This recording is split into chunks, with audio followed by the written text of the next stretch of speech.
Ce sont les exploitants miniers comme ça qui causent énormément de trous dans. Les lamentations d'un parent qui peine à digérer le décès de son fils de 12 ans, survenu le 13 septembre 2017, dans un puits minier abandonné à Kambele, dans l'arrondissement de Batouri. L'enfant est quitté de la maison à 10 h, après dégrainer le maïs avec sa maman. Avec ses camarades, ils jouaient. Bon, ça, la maman croyait toujours comme d'habitude qu'il est là. L'enfant, c'est l'enfant. Et ils sont passés, ils étaient de passage. Courant que peut-être c'est 50 cm ou 1 mètre, et ils ont vu l'eau. Finalement, quand lui il part là, c'était pour de bon. Et quand cet enfant rentrait dans l'eau, il est rentré dans l'eau, c'est la boue. La boue était jusqu'ici. L'eau était au-dessus, la boue était par en bas. Et pour retrouver cet enfant, on a fait 2 jours, auquel j'ai payé 160 000 francs de plongeurs. Les premiers ont dit qu'ils ne peuvent pas arriver là-bas. C'est les seconds qui sont venus, ils ont dit qu'il y a juste de l'argent. J'étais obligé d'ajouter de l'argent parce qu'ils voulaient voir le corps de mon enfant. 3 ans après le drame, le tribunal de première instance de Batouri a condamné l'entreprise Greg Métallicon à verser 500 000 à la famille du défunt, plus 2 millions de francs CFA de dommages et intérêts. C'est cette entreprise qui a abandonné le trou, qui a ôté la vie au petit Sostin Samba. La décision rendue le 20 août 2020 l'a reconnu coupable des faits d'activités dangereuses et d'homicide involontaire.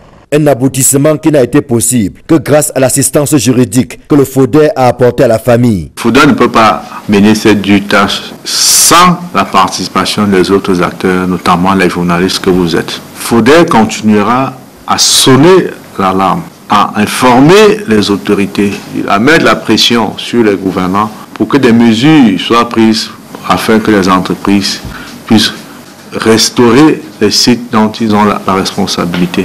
Certes, cette condamnation ne fera pas revenir le petit Samba qui manque cruellement à sa famille. Mais c'est un signal fort à l'endroit des familles des nombreuses victimes des chantiers miniers ouverts et abandonnés dans plusieurs localités du pays. Et ce n'est pas un trou, il y a au moins plus de 17, il y a plus de 17 non fermés, non aménagés, à Batouri, à Kambele, auquel même le juge d'instruction a même fait une descente même là-bas, par le concours de l'ONG FODER. Moi-même, après le décès de mon enfant, j'ai trouvé un fil à plomb. Moi, je suis parti, j'ai jeté ça à l'intérieur là-bas, j'ai ressort ça, mais vraiment, c'est plus de 12 mètres, 15 mètres. Mais comment on peut garder les choses comme ça, pareil, à côté d'une ville, à côté d'un village, et les gens passent, ceux qui vont au champ.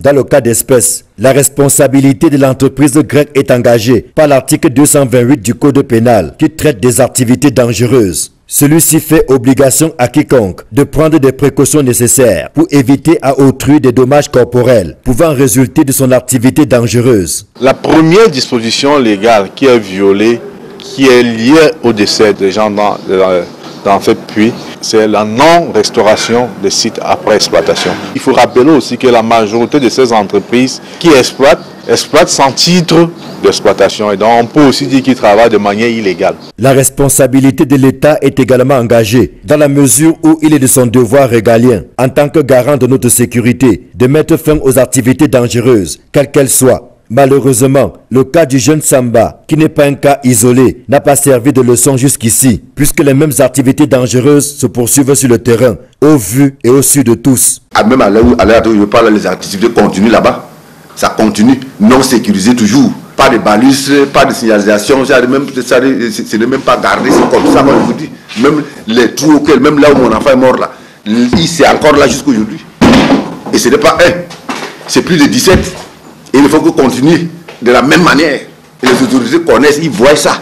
Il y a un délégué département de mines là-bas, il y a un délégué régional de mines, ils sont là. Joint au téléphone, le directeur des mines au ministère de l'Industrie n'a pas souhaité s'exprimer sans l'aval de sa hiérarchie.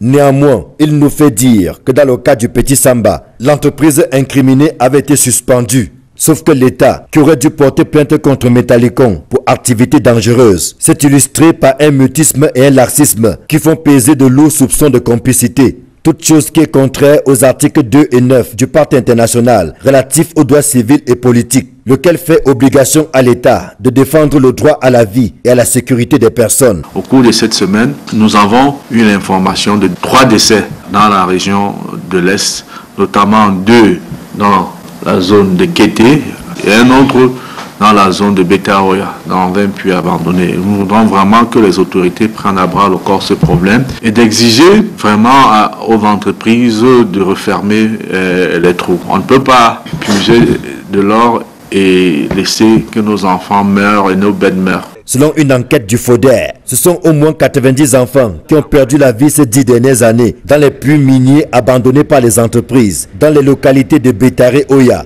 Goura et Batori dans la région de l'Est. Il importe dès lors que les communautés riveraines des zones d'exploitation ne restent plus les bras croisés et saisissent les juridictions compétentes en cas d'incident ou d'accident. Et au cas où elles n'auraient pas gain de cause, qu'elles s'en remettent aux instances internationales sur la base du pacte international relatif aux droits civils et politiques, ainsi que la charte africaine des droits de l'homme et des peuples, signée et ratifiée par le Cameroun.